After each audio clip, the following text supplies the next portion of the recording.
यूहन्ना रचित सुसमाचार 20वां अध्याय।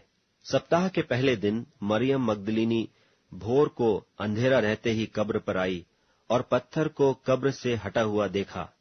तब वह दौड़ी और शमौन पतरस और उस दूसरे चेले के पास जिससे यीशु प्रेम रखता था आकर कहा, वे प्रभु को कब्र में से निकाल ले गए हैं और हम नहीं जानती कि उसे कहाँ रख दिया है।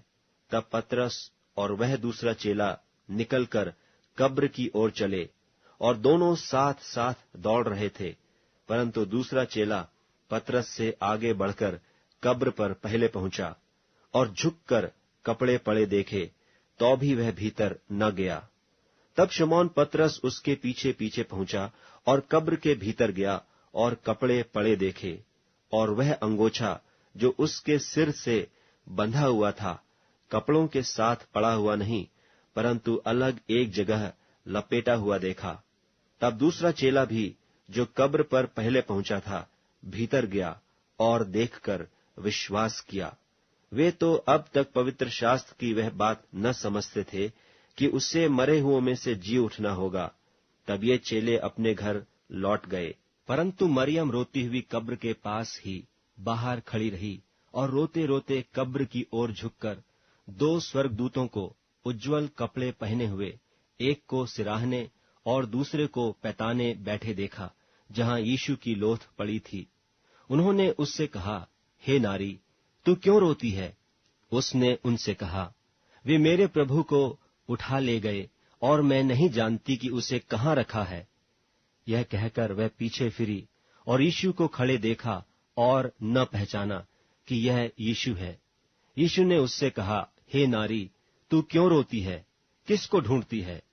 उसने माली समझकर उससे कहा, हे महाराज, यदि तूने उसे उठा लिया है तो मुझसे कह कि उसे कहाँ रखा है और मैं उसे ले जाऊंगी।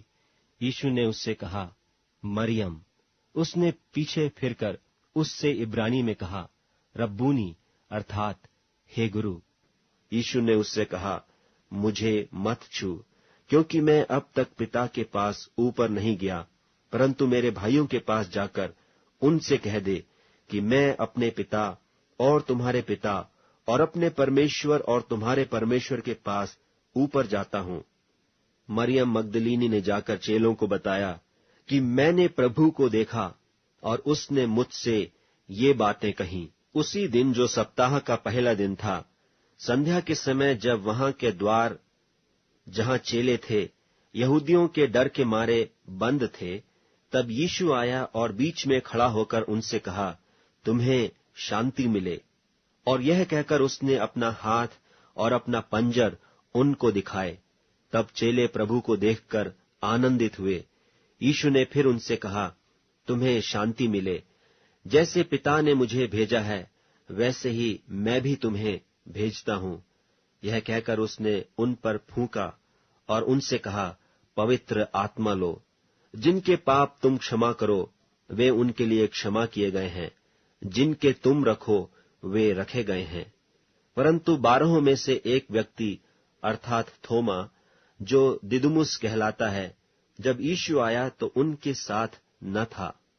जब और चेले उससे कहने लगे कि हमने प्रभु को देखा है, तब उसने उनसे कहा, जब तक मैं उसके हाथों में कीलों के छेद न देख लूं और कीलों के छेदों में अपनी उंगली न डाल लूं और उसके पंजर में अपना हाथ न डाल लूं, तब तक मैं प्रतीति नहीं करूंगा।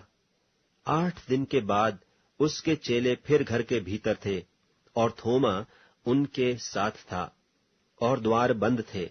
तब यीशु ने आकर और बीच में खड़ा होकर कहा, तुम्हें शांति मिले।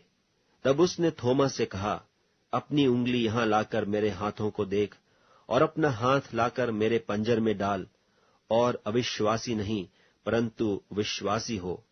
यह सुन थोमा ने उत्तर दिया, हे मेरे प्रभु, हे मेरे परमेश्वर।